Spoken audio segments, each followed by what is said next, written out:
Hi friends, உங்க எல்லாருக்கும் என்னுடைய அன்பான வணக்கம். இது ஷர்மிளா பிராங்கோவின் என்னை அள்ளி செல்லாயோ நாவல் பகுதி 6. வாசிப்பது ஷர்மிளா பிராங்கோ. வாங்க ஃப்ரெண்ட்ஸ், தொடர்ந்து கதை கேட்கலாம். தலையை துவட்டியபடியே தன் அம்மாவின் எண்ணிற்கு அழைத்தான் யோகிநந்தன். ஒரே பெல்லில் அழைப்பை ஏற்றார் அம்மா. என்னப்பா, போன் பண்ணா எடுத்து பேச மாட்டியா? பாசமான பதற்றமான அம்மாவின் குரல் ஒலித்தது. அம்மா, உங்க புருஷன் எனக்கு பெரிய கலெக்டர் வேலை வாங்கி கொடுத்திருக்காரு பாருங்க. நான் கால் மேல கால் போட்டு உட்கார்ந்துருக்கேன்.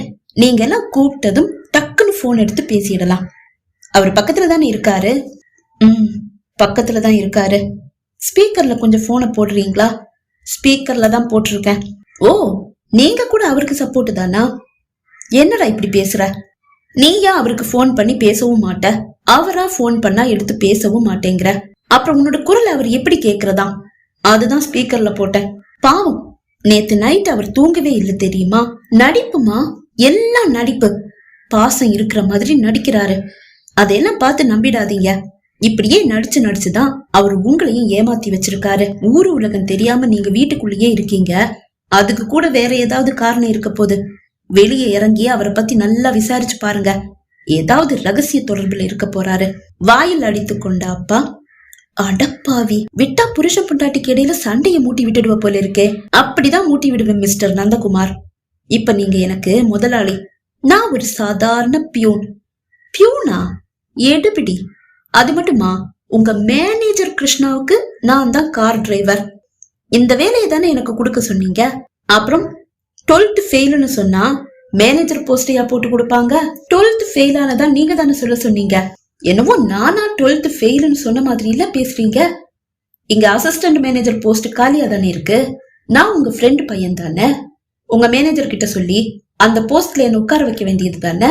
டேய், அங்க வேலை பாக்குறவங்க எல்லாம் டிகிரி, டபுள் டிகிரி எல்லாம் வாங்கினவங்க.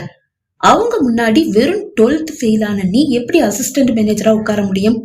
ஏன் முடியாது? அவனுக்கு படிப்பு தான் ஏறல, நல்ல திறமையான பையன் அப்படின்னு சொல்லி அசிஸ்டன்ட் மேனேஜர் போஸ்ட போட்டு கொடுக்க வேண்டியது தானே. அதுக்கு இல்லடா, நீ அடிமட்டத்தில இருந்து மேல வரணும்னு நான் ஆசைப்படுறேன். அப்படி மேல வந்தாதான் தொழிலாளர்களுடைய கஷ்ட நஷ்டங்கள் உனக்கு புரியும். உங்க தாத்தா முதல்ல என்ன வாட்ச்மேனா வெளியில தான் நிக்க வச்சாரு தெரியுமா? என்னுடைய தாத்தா தானே. அவரு ஒரு தீர்க்கதரிசி. என்ன இப்படி நீங்க கஷ்டப்படுத்துவீங்கன்னு அவருக்கு முன்னாடியே தெரிஞ்சிருக்கு. அதனாலதான் உங்களை வாட்ச்மேனா வெளியில உட்கார வச்சிருக்காரு. ஆமா, அன்னைக்கு எந்த ஈவும் இறக்கமும் காட்டாம என்ன வாட்ச்மேனா அந்த வெயில்ல நிக்க வச்சு அழகு பார்த்தாரு உங்க தாத்தா.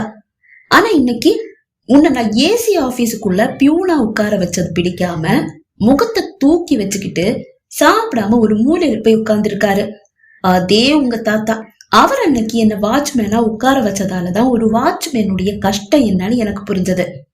நம்ம ஆபீஸ்ல வேலை பாக்குற வாட்ச்மேன் எவ்வளவு சந்தோஷமா வேலை பாக்குறாரு பாத்தியா? அந்த வாட்ச்மேனுக்கு அந்த கேட் பக்கத்திலேயே ஒரு சின்ன ரூமை கட்டி கொடுத்து அதுக்குள்ள சேர் போட்டு அவரை உட்கார வச்சிருக்கேன். அதுவும் ஏசியில உட்கார வச்சிருக்கேன். இப்ப அவரு எதுக்கெடுத்தாலும் எந்திரிச்சு நின்னு வர்றவங்க போறவங்களுக்கு பதில் சொல்ல வேண்டிய அவசியம் இல்ல. அந்த ரூம்ல ஒரு ஜன்னல் இருக்கு, வெளிய பார்த்த மாதிரி இருக்கு. யாராவது போறவங்க வர்றவங்க ஏதாவது கேட்டா அந்த ஜன்னல் வழியாவே உட்கார்ந்துட்டே அவங்களுக்கு பதில் சொல்லலாம். கேட்டை திறக்கணும்னா மட்டும் அந்த ரூம்ல இருந்து வெளியே வந்து கேட்டை திறந்தா போதும். அது மட்டும் இல்ல, நான் அடிமட்டத்தில இருந்து மேல வந்ததாலதான் எந்த சின்ன வேலை பாக்குறவங்களா இருந்தாலும் அவங்கள மதிக்கணும், மரியாதையோட தான் கூப்பிடணும்னு நம்ம ஆபீஸ்ல வேலை பாக்குற எல்லாருக்கும் ஸ்ட்ரிக்டா சொல்லி இருக்கேன்.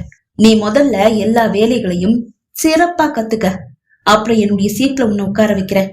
சரி, அதை விடு. என்ன ஒரு முட்டை வியாபாரி ஆக்கி பாக்கணும்னு உனக்கு ஏண்டா பேராசை? என்ன வலிக்குதா? வலிக்கல. இந்த மாதிரி வலியை எல்லாம் தாண்டிதான் நான் மேல வந்தேன்.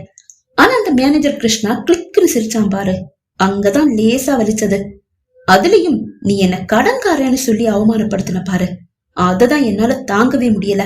ஓ, கடன்காரன்னு சொன்னதும் உங்களுக்கு வலிக்குதா? உங்க கடன் அடைக்க தானே மாசம் மாசம் 20,000 உங்க அக்கௌண்ட்டுக்கு நான் அனுப்பணும்னு நீங்க எனக்கு கண்டிஷன் போட்டு அனுப்பினீங்க.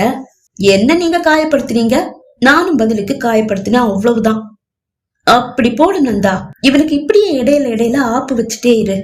தாத்தாவின் குரல் அது. அப்பா, உங்களுக்கு வேற வேலையே இல்லையா? அவன் என்கிட்ட பேசவே மாட்டேங்கிறான். இப்ப கூட உங்க மருமகளுக்கு தான் போன் பண்ணி பேசுறாரு ஐயா. அதுக்கிடையில நான் பேசிட்டு இருக்கேன், அது கூட உங்களுக்கு பொறுக்கலையே. எப்படி பொறுக்கும்? ஏசிலேயே வளர்ந்த பிள்ளை இப்படி கொடுமைப்படுத்துறியேடா. அப்பா, இந்த கவலை அன்னைக்கு உங்களுக்கு என்ன வாட்ச்மேனா வெளியில நிக்க வைக்கும் போது இருக்கலையே. அன்னைக்கு என்னுடைய தாத்தாவும் உங்களை மாதிரியே மூஞ்சிய தூக்கி வச்சுட்டு போய் ஓரமா உட்கார்ந்தாரு. அவர்கிட்ட நீங்க என்ன சொன்னீங்க? என் பையன் எல்லாரையும் மதிக்க தெரிஞ்ச நல்ல ஒரு மனுஷனா இருக்கணும், அப்படி ஒரு நல்ல ஒரு மனுஷனால மட்டும்தான் கம்பெனிய நல்லா பாத்துக்க முடியும்னு சொன்னீங்கல்ல. அன்னைக்கு நீங்க கத்து கொடுத்த அந்த பாடம் தான் என்ன நல்ல ஒரு மனுஷனா, திறமையான ஒரு முதலாளியா எப்பவும் இருக்க உதவுது. இன்னைக்கு நானும் அதையே தான் உங்ககிட்ட சொல்ல ஆசைப்படுறேன். ஏன் மகன் கஷ்ட நஷ்டங்களை தெரிஞ்ச நல்ல ஒரு மனுஷனா இருக்கணும்னு நான் ஆசைப்படுறேன். டேய், நீ எரும மாடு மாதிரி வளர்ந்திருந்தப்பதான் உன்னை நான் அப்படி வாட்ச்மேன் வேலைக்கு அனுப்பி வச்சேன். இது பச்சை மண்ணுடா. யாரு பச்சை மண்ணு? இவனா? என்ன 23வது வயசுல நீங்க வாட்ச்மேனா வெயில்ல நிக்க வச்சீங்க. இவனுக்கு என்ன இப்பதான் 18 வயசு ஆச்சுன்னு நினைச்சீங்களா? தாத்தா பதில் கூறவில்லை. என்ன பேச்சையே காணோம். தாத்தாவின் தலை குனிந்தது. ஆனா அப்பா, நீங்க அன்னைக்கு பண்ணும்போது எனக்கு தப்பா தெரிஞ்சாலும், அன்னைக்கு எனக்கு வலிச்சாலும், அந்த வலிதான் எனக்கு ஆசானா இருந்தது. நந்தாவுக்கும் அதுதான் ஆசானா இருக்கும். நந்தா, நீ போனை கட் பண்ண. நான் முதல்ல உங்க தாத்தாவை பேசி சரி கட்டிடுறேன்.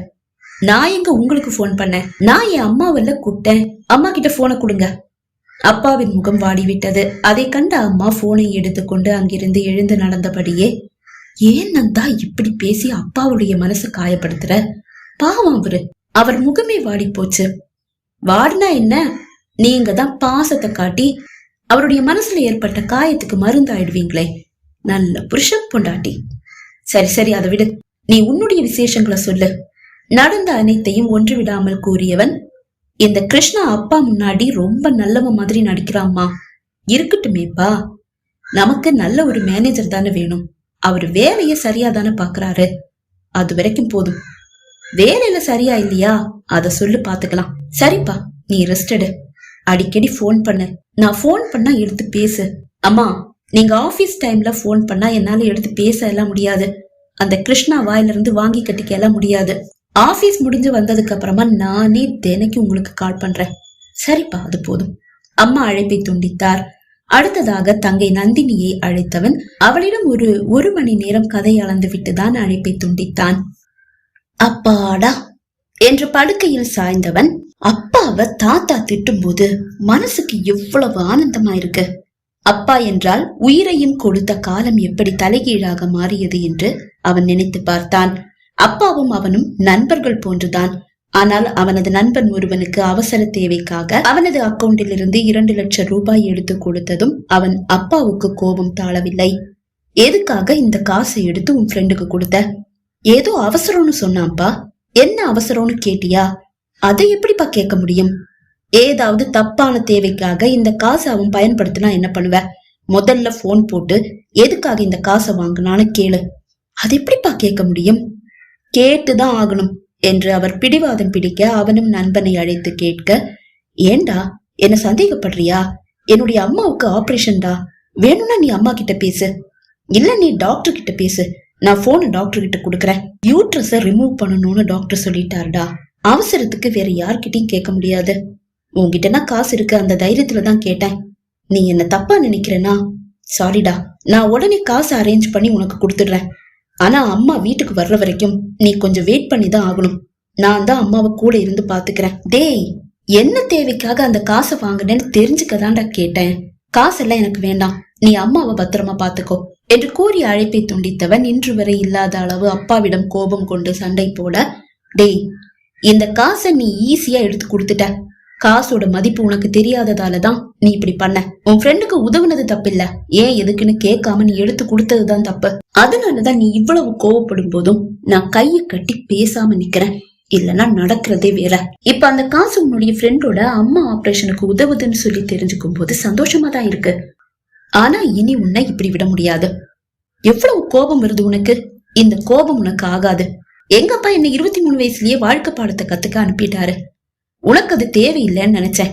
எல்லா விஷயத்தையும் நல்லா புரிஞ்சுக்கிட்டு நல்லா பண்றியே அப்படின்னு நினைச்ச என்ன நீ ஏமாத்திட்ட என்று கூறி ஒரு சில நிபந்தனைகளை விதித்தவர் இப்படி ஒரு வேலைக்கு அவனை அனுப்பியும் விட்டார். அப்பா முன் தாத்தா அவனுக்கு ஆதரவாக பேசினாலும் அப்பா சொல்றதுதான் சரி. வாழ்க்கையில தேவையில்லாத ஏமாற்றங்களை நீ சந்திக்காம இருக்கணும்னா, உன்னை யாரும் ஏமாத்தாம இருக்கணும்னா அப்பா சொல்றத கேளு. ஒரு காலத்துல உங்க அப்பாவுக்கும் இந்த மாதிரி பரீட்சைய நானும் வச்சேன். அதனாலதான் அவன் நல்லா இருக்கான். இல்லனா கெட்டு குட்டிச்சவரா போயிருப்பான். அப்படி நீ போயிடக்கூடாதுன்னு தான் அவன் ஆசைப்படுறான். நானும் அததான் விரும்புறேன். ஆனாலும் உன்னை இப்படி ஒரு வேலைக்கு அனுப்ப எனக்கும் கஷ்டமா தான் இருக்கு. அந்த வலி மனசுல இருக்கு. அத கண்டிப்பா நான் உன் அப்பங்கிட்ட காட்டுவேன். அதை பார்த்துட்டு நான் உனக்கு சப்போர்ட் நிக்கிறேன்னு சொல்லி உங்க அப்பா பேச்ச நீ தட்டக்கூடாது என்று கூறி அவனை அனுப்பி வைத்து விட்டார் தாத்தா. ஏனோ இப்போது அவன் கண் முன் தூரிகை வந்து நின்றாள். அப்போதுதான் அவள் நேற்று அவள் அப்பாவிடம் பேசும்போது அவளது வருங்கால கணவனின் அலுவலகத்தில் அசிஸ்டன்ட் மேனேஜர் போஸ்ட் காலியாக இருப்பதை பற்றி பேசிய நினைவு வந்து அவன் வயிற்றில் புளியை கரைக்க, ஐயோ நான் எடுபிடின்னு தெரிஞ்சா அவளுக்கு அல்வா சாப்பிட்ட மாதிரில இருக்கும். வேணும்னா நாளைக்கு கூட வேலையில ஜாயின் பண்ணிடுவா. அப்புறம் என் தலைமையில ஏறி ருத்ர தாண்டவமே ஆடுவா. இதுக்கெல்லாம் பயந்தா எப்படிடா யோகி? களத்துல இறக்கி விட்டுட்டாரு அப்பா. ஆடி ஜெயிக்க வேண்டியது உன்னுடைய பொறுப்பு. தோத்து பின் வாங்கிட்டா அப்புறம் உங்க அப்பாவுக்கு என்ன மரியாதை, உன் தாத்தாவுக்கு என்ன மரியாதை, உனக்கு தான் என்ன மரியாதை? வர்றது வரட்டும், ஒரு கை பார்த்துடலாம் தனக்குத்தானே கூறிக்கொண்டான். பகுதி 6 நிறைவடைந்தது. பகுதி 7 உங்களை சந்திக்கும் வரை விடைபெறுகிறேன். நன்றி, வணக்கம்.